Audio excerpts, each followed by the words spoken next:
Bismillahirrahmanirrahim. Assalamualaikum warahmatullahi wabarakatuh.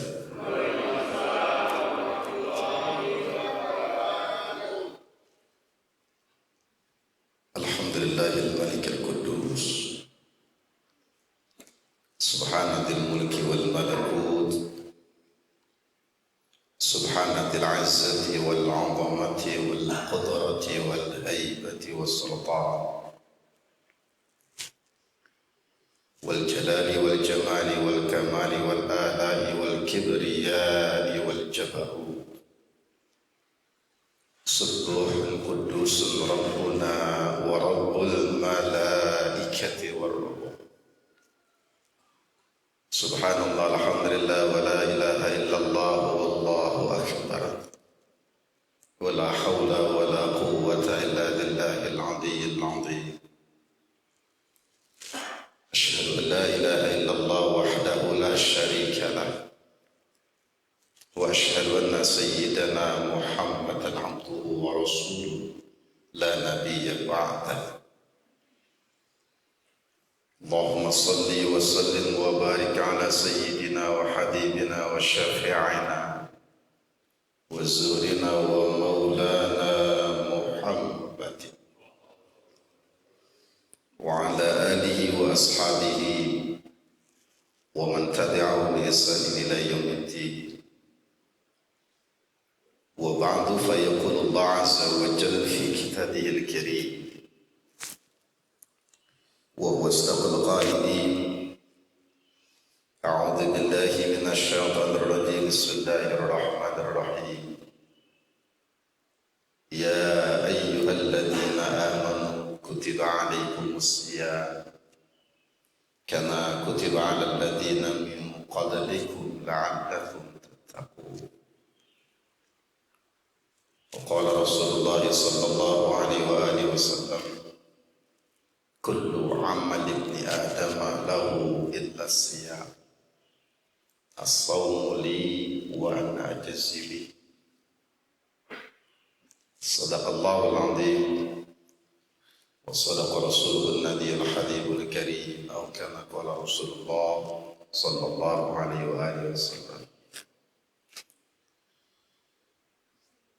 Para pengurus masjid Jami'al Amin serta seluruh jajaran yang saya hormati, jamaah, para shaimin dan shaimat, salat subuh Masjid Al-Amin yang mudah-mudahan kita semua dirahmati Allah Subhanahu wa ta'ala. Alhamdulillah,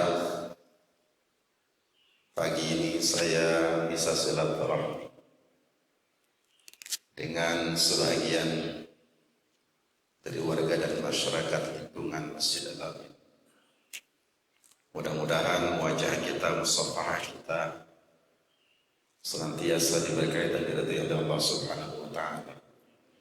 Wabil khusus akhirullah saya dari Jibabul Ulu yang menjadi wasilah saya bisa silaturahmi ke Masjid Al-Amin ini. Dan besar harapan kita semua mudah-mudahan kita tidak kembali ke rumah kita masing-masing kecuali Allah ampuni dosa, salah dan hilaf kita semua. Amin ya rabbal alamin. Puji syukur senantiasa terucapkan dari lisan kita. Salawat dan salam tersampaikan kepada junjungan kita Nabi Muhammad sallallahu alaihi wasallam. Bapak Ibu yang dirahmati Allah, hari ini kita memasuki tanggal berapa?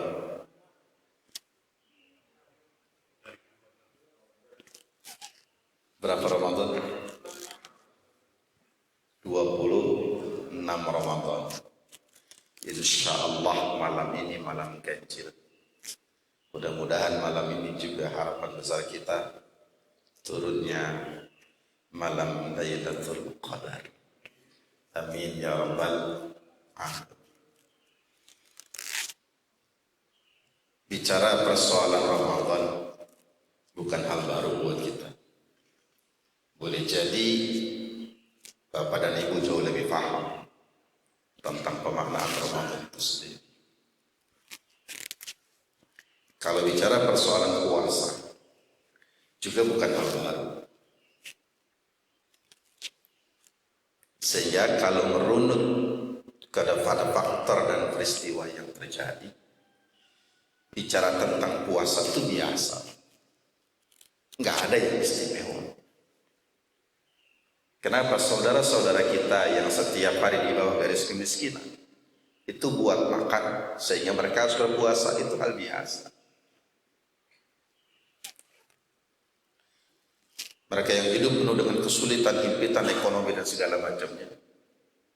Seringkali sungguh pun orang lain sedang hidup dalam kenikmatan, tapi mereka dalam kondisi yang sangat menahan rasa lapar, haus, bahkan keinginan-keinginan yang mungkin tidak tersampaikan.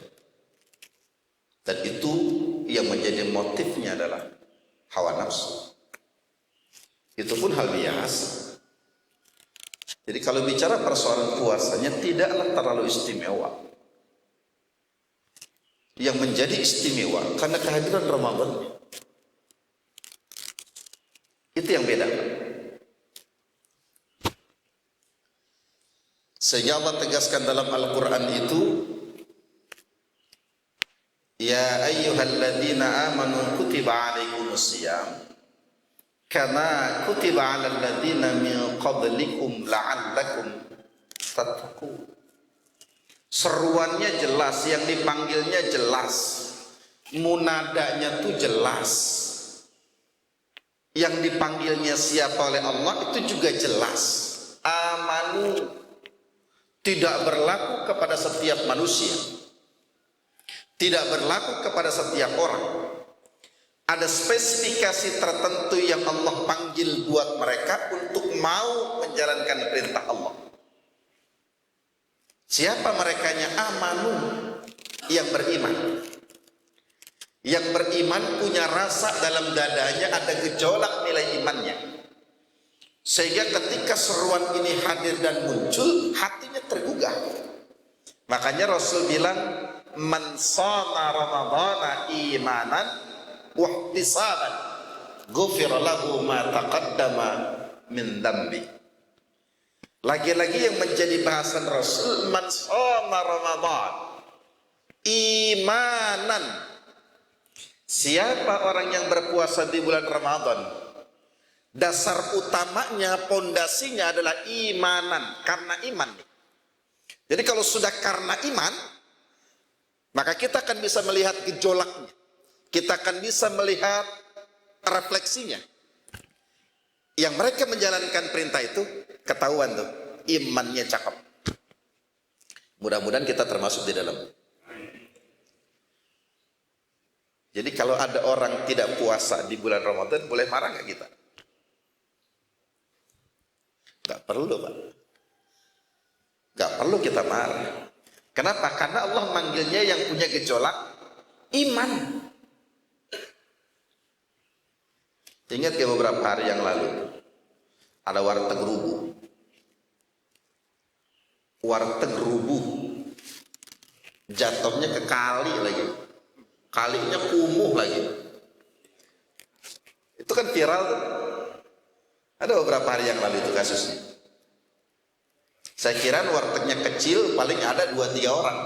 Begitu rubuh, banyak yang muncul. Harus marah nggak kita? Kita berhusnudzon bahwa siang membuka warteg itu di siang hari bulan Ramadan, usaha dia itu kepada mereka yang tidak puasa. Siapa boleh jadi ada wanita yang haid, wanita yang menstruasi, ibu yang habis nifas, butuh asupan makanan yang tidak sempat untuk dia masak sendiri. Husnudzon kan kita. Mungkin ada juga orang non muslim. Nah kalau muslim masuk ke situ lalu sampai menikmatinya, berarti yang dipertanyakan apanya? Iman. Makanya Rasul bilangnya begitu awalnya, imanan. Karena faktor utamanya iman. Yang kedua, wahtisaban, ada pengharapan terhadap ridha Allah. Jadi kalau kita menjalankan ini motivasinya dua. Satu, karena dasarnya iman, kita terpanggil untuk menjalankan kewajiban itu. Yang kedua, kita berharap nih, apa yang kita tunaikan ini ada ridho Allah buat kita semua.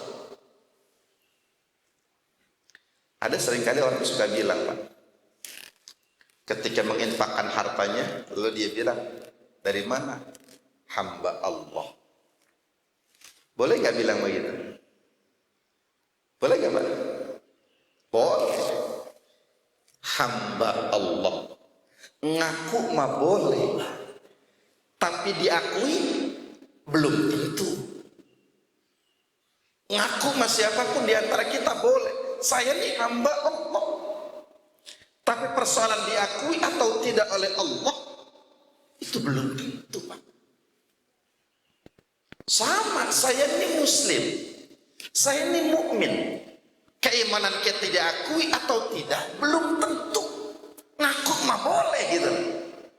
Tapi masa iya kalau kita sudah mengamalkan perintahnya, kita sudah tunaikan kewajibannya, kita mengharapkan ridha Allah, Allah nggak ngakuin kita sebagai hambanya, kan nggak mungkin. Apa yang Allah mau kita turutin. Jadi hidup ini simpel. Nggak perlu dibikin rumit. Apa yang Allah mau, tunaikan. Apa yang dilarang Allah, tinggalin. Selesai. Kenapa saya bilang hal biasa dalam menjalankan puasa? Kama kutiba 'alal ladzina min qablikum la'allakum tattaqun.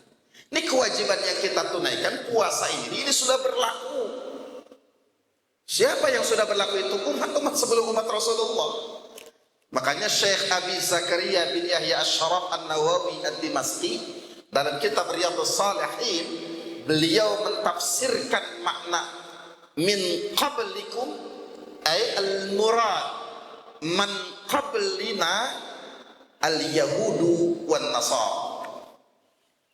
Yang dimaksud dengan orang-orang sebelum kita, kama kutiba 'alal ladzina min qablikum, itu sebelum kalian semua, kata beliau, ay al-yahudu wan nasara, yaitu kelompoknya kaum Yahudi dan Nasrani. Jadi orang-orang Yahudi itu sudah menjalankan kewajiban saum ini. Sudah ada khitabus syar'i buat mereka saat itu. Sudah ada pembebanan untuk berpuasa. Orang-orang Nasrani juga sama, sudah ada. Jadi ada persamaan kan yang kita lakukan dengan mereka semua. Karena ada persamaan, tidak terlalu istimewa. Justru yang istimewa itu Allah berikannya kepada kita, tidak diberikan kepada mereka. Mana Ramadannya? Ramadannya, di Ramadan itulah banyak anugerah dan rahmat yang diturunkan Allah. Hanya ada ulama yang coba membagi 3 fase. Awwalur rahmah, wa awsatul maghfirah, wa akhiruhu itqum minan. 10 hari pertama, fase awal adalah rahmat Allah ditebar. 10 hari kedua, maghfirah Allah dibuka. Dan 10-3 yang terakhir, termasuk kita saat ini berada di ashrul awakhirah, itu itqum minan nar, pembebasan dari api neraka. Finishingnya ada di sini, Pak. Maka innamal a'malu bil khawatim. Setiap perbuatan itu dilihat ujungnya, bukan awalnya. Kalau awalnya startnya bagus, ujung belum tentu. Belum tentu nih. Kemarin puasa semangat benar ketika panggilan sore itu. Sampai masjid penuh di malam pertama buat tarawih. Oh. Lihat, makin ke ujung. Bil khawatim. Yang dilihat itu. Yang dilihat akhirnya tadi. Bukan di awalnya. Kalau start awal bagus, belum tentu ujungnya bagus. Artinya apa? Ada keistiqomahan. Ada keajegan di situ. Bahwa kita tidak lagi berpikir bahwa berapa banyak sih yang Allah mau kasih kalau saya tunaikan ini. Berapa besar sih pahalanya. Karena itu buat kita kalangan ahlu sunnah wal jamaah mesti mengkombinasikan, bukan cuma secara fikih itu dijalankan, tapi secara sufiyahnya, jiwa para kalangan tasawuf, nilai-nilai sofistik juga harus melekat dalam jiwa kita. Gak cukup hanya dengan fikih saja. Nah, ketika ada firman Allah, ma yalfidhu min qawlin illa ladaihi raqibun atid, bahwa apa yang kita ucapkan, yang kita perbuat, yang kita lakukan selalu berada di bawah pengawasan Allah.